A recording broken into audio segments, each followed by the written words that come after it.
Sinorpresa nga kamakailan lamang ni Coco Martin ang kanyang minamahal na si Julia Montes. Binigyan ni Coco Martin ng maagang birthday surprise si Julia Montes bago ang kanyang kaarawan sa March 19. Sa video at mga larawang kumalat online, makikita na naiyak at naging emotional si Julia sa tuwa dahil sa ginawa ni Coco para sa kanya. Ayon sa mga ulat, nagkaroon ng simpleng celebration kung saan may cake, pagbati at espesyal na mensahe si Coco para kay Julia. Dahil sa sorpresa, hindi napigilan ng aktres ang kanyang emosyon at napaiyak sa saya.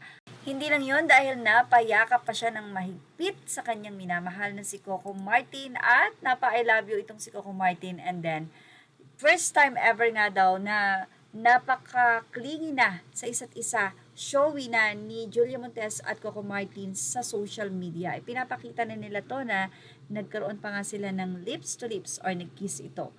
Well, ismak lang naman.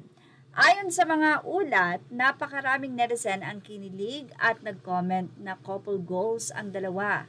Nag-trend din sa social media ang videos at photos ng surprise na makikita sa official Facebook ni Julia Montes. Matagal nang mag-partner sina Coco Martin at Julia Montes at kinumpirma nilang mahigit isang dekada na silang magkasama bilang couple.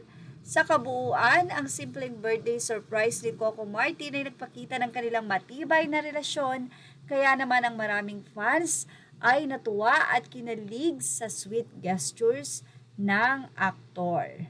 Well, ito po ay nagkaroon na ng ilang views sa nasabing post ni Julia Montes. At grabe ang naging comment nito, 22,000 comments at mayroon na po itong 1 million na ilan sa mga komento ng mga fans na tinatawag na Coco Jules ay grabe, sobrang sweet naman. Sabi nila, open na sila, cute, love you talaga, hindi na pinakawalan ni Coco si Julia. Well, ibig sabihin lang nun, talagang mahal niya si Julia. So she was able to nail all the responsible and respectful mature roles before 30s. The lady is super versatile and knows what she does. Happiest birthday, Katerina Alcantala. Di kayo na ang sweet, tapos ako ang bitter. Joke pa ng isa. Kaya maganda talaga pag ang lalaki ang matanda, mas mahal ka, hehehe, kakakilig. Sana all kay Julia, hahaha, ako kahit pagbati man lang, wala pa. Anyways, tapos na ang birthday ko. Guys, ako ang kinikilig sa inyong dalawa. The back hug. Do pati ako naluluha. Well, sobrang na-shock kasi talaga itong si Julia na pinuntahan siya nitong si Coco at nag-effort na nagdala ng cake doon. At syempre, sa sobrang touch ni Julia ay napakiss at napahag nga siya kay Coco Martin.